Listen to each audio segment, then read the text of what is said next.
So I'm excited about making some spruce tip syrup, and this is obviously going to take a couple of months, so we won't see how it looks until much later. I will definitely post that on our feeds to show you what that looks like in 2 months. But if you're wanting to do it now and get flavoring now, you're able to just pull some of the flavors. It won't be as intense. You can actually boil this in a slow cooker or cook in a slow cooker for water and spruce tips for say 8 hours or slowly overnight to pull maximum amount of flavor out of it. I'm gonna experiment and see if I can do a quicker version right now. We'll see how it goes. Maybe it'll taste good enough to work until the 2-month one is ready to go. So same idea, we're gonna do 1 cup of spruce tips to 1 cup of sugar, and I'm thinking maybe 1 cup of water, but we'll see. So spruce tips, 1 cup. We'll do a cup of the brown sugar. And again, with the brown sugar has molasses in it, so that will give it a nice, rich, deep flavor and also a deep color. This is 1/4, I need 2 more.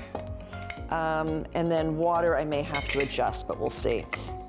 And then what I'll do is I'll let it steep for a while and see if it's flavorful enough or not. Let's do a little bit of lemon juice to balance the sweetness. I'm gonna say juice of half a lemon. And we said 1 cup of water, so we'll start with 1 cup and see how that goes. That's 1 cup.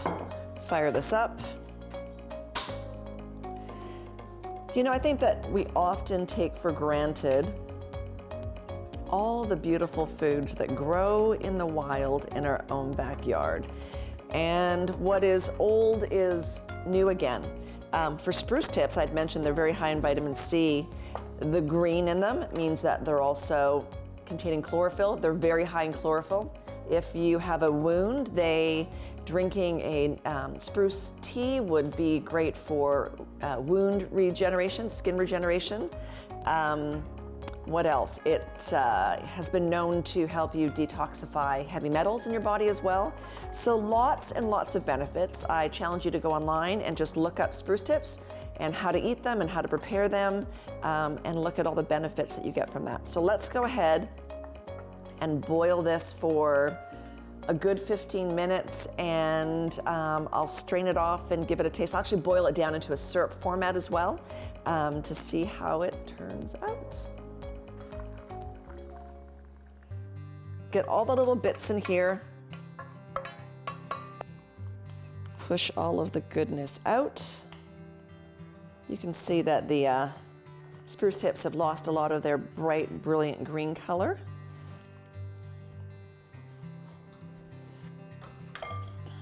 Let's go ahead and put them back inside here very carefully.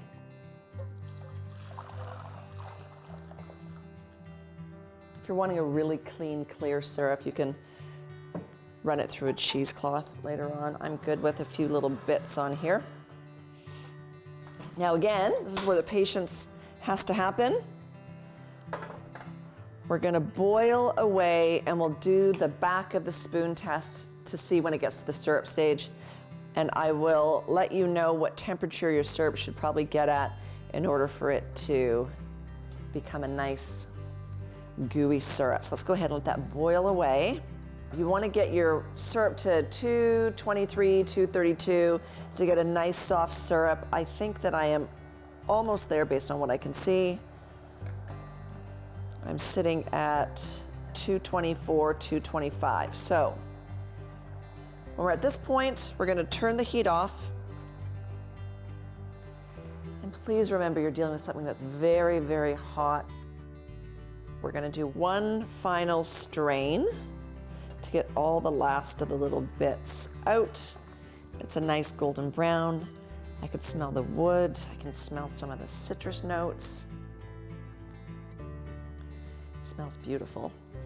And then what I've also done, we're gonna let this get to room temperature now before I do anything else with it.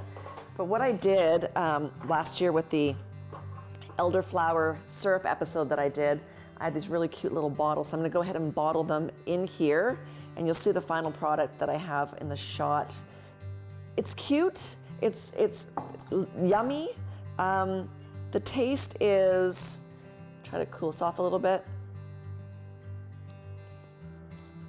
You can definitely taste, it's actually lovely. The taste is fantastic. Imagine, right in your backyard, probably cost you about $1 to make it if you're picking them yourself. Spruce tips, brown sugar, some water, lemon juice, and you have your own homemade, very good for you, very nutritious syrup. I hope you enjoy it as much as I'm going to.